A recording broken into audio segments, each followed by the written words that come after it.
पूनम नाम की एक लड़की जिनको पेट में दर्द होने की वजह से बैंगलोर के एक हॉस्पिटल में ट्रीटमेंट करवाती है और उन्हें 5 साल के लिए एडमिट रखा जाता है कोमा की वजह से। जब उन्हें होश आता है तो हॉस्पिटल वाले उनकी फैमिली को 6 करोड़ का बिल थमा देते हैं और यही है पहला रीजन जिसकी वजह से एक आम आदमी का अमीर बनने का सपना मुश्किल है, यानी राइजिंग हेल्थ केयर कॉस्ट। ये एक अकेला केस नहीं है। इंडिया में हेल्थ केयर कॉस्ट रॉकेट की स्पीड से राइज हुई है।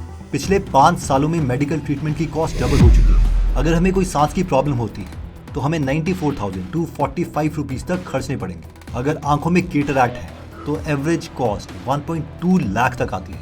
इवन टाइम्स ऑफ इंडिया के अकॉर्डिंग पिछले साल इंडिया का मेडिकल इन्फ्लेशन रेट 14% था, जो कि पूरे एशियन रीजन में सबसे हाईएस्ट, यानी चाइना से भी हाईएस्ट। लेकिन प्रॉब्लम यहाँ पर खत्म नहीं होती। मेडिसिन, जो कि किसी भी डिजीज को टैकल करने के लिए सबसे इंपॉर्टेंट चीज है, उसकी भी प्राइस 12% तक इंक्रीज हो चुकी है। फॉर एग्जाम्पल पैरासीटामोल, जो कि मोस्ट कॉमन पेन किलर है, उसकी प्राइस 2018 में 16 रुपए थी, जो कि 2023 में 40 रुपए हो गई है, यानी 150% का हाइक। सिमिलरली इंसुलिन, जो कि डायबिटीज के लिए एक कारगर दवाई है, उसका प्राइस भी पिछले 5 सालों में 250 रुपए से इंक्रीज होकर 400 रुपए हो गया है, यानी कि 60% का हाइक। सिर्फ मेडिसिन की प्राइस इंक्रीज की वजह से 3.8 करोड़ लोग ऐसे हैं जो पॉवर्टी लाइन के नीचे आ गए हैं। और इतना पैसा देने के बाद भी क्या गारंटी है कि जो हम दवाई ले रहे हैं वो ओरिजिनल भी है या डुप्लीकेट। और मैं ये इसलिए बोल रहा हूँ क्योंकि मार्केट में डुप्लीकेट मेडिसिन भी सर्कुलेट हो रही है। इसका मैं आपको एक एग्जांपल देता हूँ। गुजरात के अहमदाबाद में थोड़े टाइम पहले 17 लाख रुपए की डुप्लीकेट मेडिसिन मिली थी। जितनी तेजी से मेडिकल का इन्फ्लेशन रेट इंक्रीज होता है, उतनी तेजी से लोगों की सैलरी नहीं इंक्रीज होती, और ऊपर से अगर ये सारे खर्चे हमें अपनी पॉकेट से पे करने हो तो हमारी सेविंग डिक्लाइन होती रहती है, और इन द एंड हमारा अमीर बनना तो बहुत दूर की बात है। एक मेडिकल इमरजेंसी लोगों की पूरी जेब खाली कर देती है। लंदन में ये लोग प्रोटेस्ट कर रहे हैं क्योंकि उनके कलीग्स को उस कंपनी ने फायर कर दिया है जिस कंपनी में पूरी लाइफ से वो जॉब कर रहे थे। और सबसे शॉकिंग बात तो ये है कि ये कोई लोकल कंपनी के एम्प्लॉयज नहीं है, बल्कि ये गूगल कंपनी के एम्प्लॉय है। सिमिलरली मेटा यानी फेसबुक और अमेज़न जैसी टेक जायंट्स कंपनी ने पिछले साल 1,04,000 से भी ज्यादा एम्प्लॉयज को फायर किया था।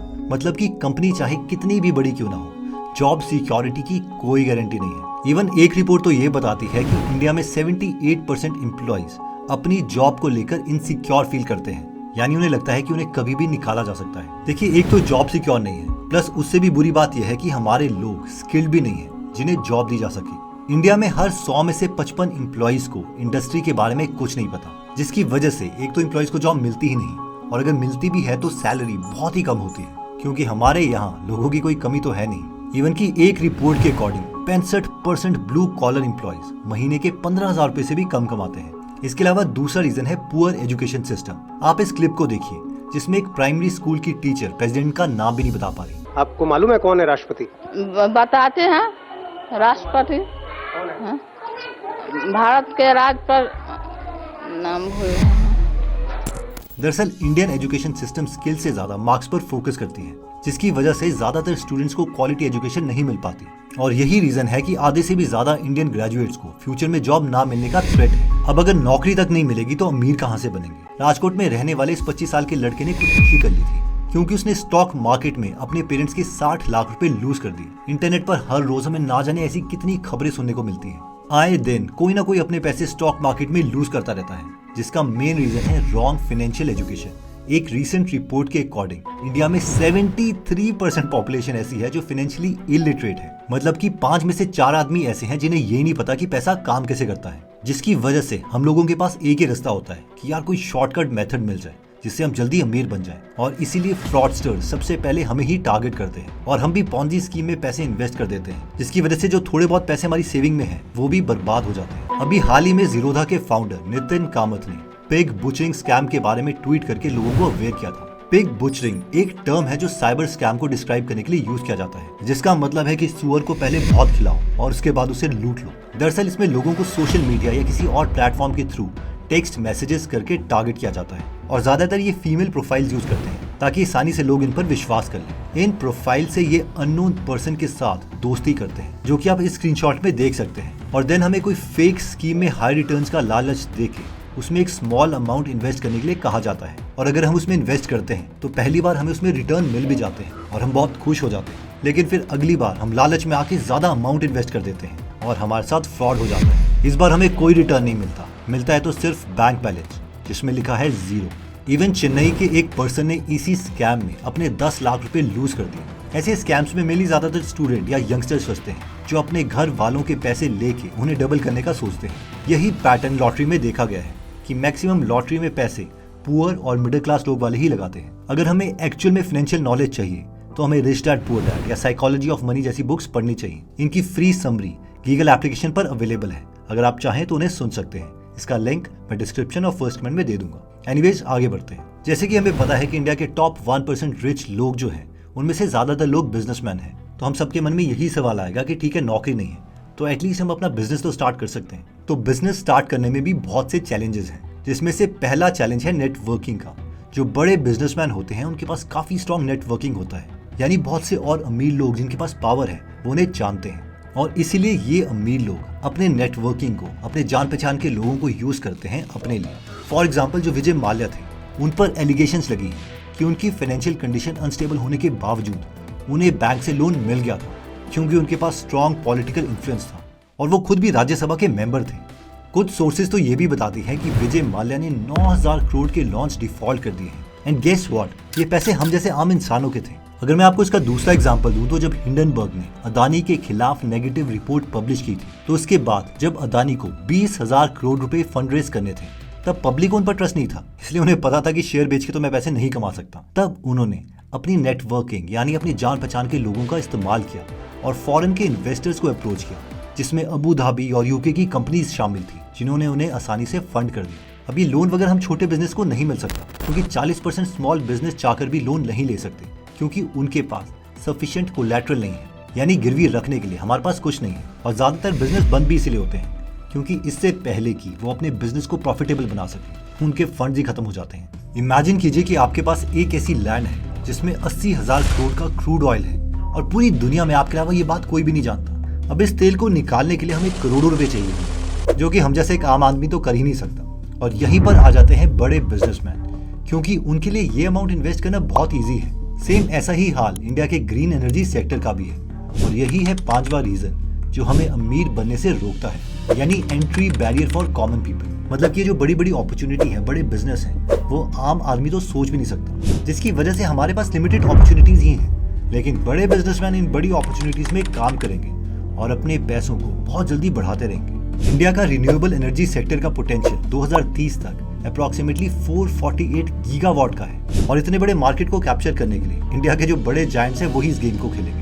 इवन अदानी जी ने तो इस फील्ड में 2016 में ही इन्वेस्ट करना स्टार्ट कर दिया था और इवन थोड़े टाइम पहले तो अदानी ने ये तक कह दिया था कि वो आने वाले 10 सालों में 1,60,000 करोड़ का इन्वेस्टमेंट करेंगे। ये अमाउंट इतना बड़ा है कि इसमें आप 12 बुर्ज खलीफा खरीद सकते हो और इसके बाद भी आपके पास 16,000 करोड़ का छुट्टा बच जाएगा, यानी कि आप फिर भी कुणाल शाह से अमीर रहोगे। इसके अलावा मुकेश अंबानी भी ग्रीन एनर्जी सेक्टर में 75,000 करोड़ पे इन्वेस्ट कर रहे हैं। टाटा ने भी रिन्यूएबल एनर्जी में इन्वेस्ट करना स्टार्ट कर दिया है और तो और उन्होंने एक डिजिटल प्लेटफॉर्म भी लॉन्च किया है जिससे वो बिजनेसेस और पब्लिक को सोलर पैनल सोल्यूशन प्रोवाइड करेंगे। इतना ही नहीं, Amazon ने भी इंडिया में 50 रिन्यूएबल एनर्जी प्रोजेक्ट में इन्वेस्ट कर रखा है। इन शॉर्ट आप ऐसे समझिए कि अगर हम मान के चलें कि पूरी दुनिया में सिर्फ 1000 बिजनेस करने के तरीके हैं, जस्ट एन एग्जाम्पल, फिर एक आम आदमी उन 1000 में से वो 600 बिजनेसेस तो कर ही नहीं सकता क्योंकि उसमें स्टार्टिंग में पैसा ही बहुत ज्यादा चाहिए, यानी एंट्री बैरियर इज ह्यूज। इसका मैं आपको एक एग्जांपल देता हूँ। अगर एक कॉमन आदमी को 1 मेगावाट का सोलर पार्क भी स्टार्ट करना है तो उसके लिए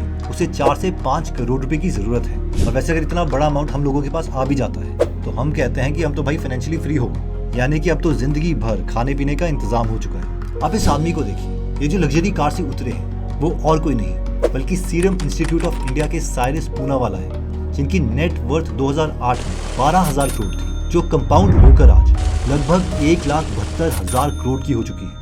ये अमाउंट इतना बड़ा है कि इससे वो 13 बार बुर्ज खलीफा को बना सकते थे। दरअसल ये रिच लोग खुद के साथ अपनी फैमिली को भी अमीर बनाने की कोशिश करते हैं। इसके कई सारे एग्जाम्पल हैं, जैसे कि गौतम अदानी ने अपने बेटे करण अदानी को अदानी पोर्ट्स का सीईओ बना दिया। सिमिलरली बजाज, गोदरेज और अंबानी फैमिली ने भी अपने बच्चों को ऐड कर दिया है अपने बिजनेसेस में, जो कि आप इस वेबसाइट में देख सकते हैं, जो कि यहाँ पर साफ लिखा है। इससे हम क्लियरली ये देख सकते हैं कि बड़े बिजनेसमैन ये चाहते हैं कि उनकी नेट वेल्थ पीढ़ी दर पीढ़ी कंपाउंड होती रहे। फॉर एग्जाम्पल, जहाँ पर हम मिडिल क्लास या गरीब के बच्चे को हमेशा जीरो से स्टार्ट करना पड़ेगा, वहीं पर अमीर बिजनेसमैन ना ही अपना पैसा बल्कि अपनी स्किल्स भी अपने बच्चे को पास ऑन करेगा, जिससे वो हर चीज लाइफ में जल्दी सीखेगा। और हमारे वाले को तो फाइनेंशियल एजुकेशन मिलेगी भी या नहीं वो भी नहीं पता, और इसीलिए वो हमेशा आगे बढ़ते रहेंगे। इमेजिन कीजिए कि आपकी किराने की दुकान है जिससे आप थोड़ा बहुत प्रॉफिट कमा लेते हो, लेकिन थोड़े टाइम के बाद एक बड़ा मॉल आपकी शॉप के एग्जैक्टली ऑपोजिट साइड में ओपन हो जाता है और आपसे सस्ते रेट में ग्रोसरी के साथ और भी सारे प्रोडक्ट्स ऑफर करता है। ऐसे में बहुत से चांसेस हैं कि जो आपके लॉयल कस्टमर्स हैं उनकी लॉयल्टी भी खत्म हो जाएगी और वो उस बड़े मॉल से ही सामान खरीदेंगे। अब ये बेशक एक हाइपोथेटिकल एग्जांपल था, लेकिन रियल लाइफ में भी ऐसा ही होता है,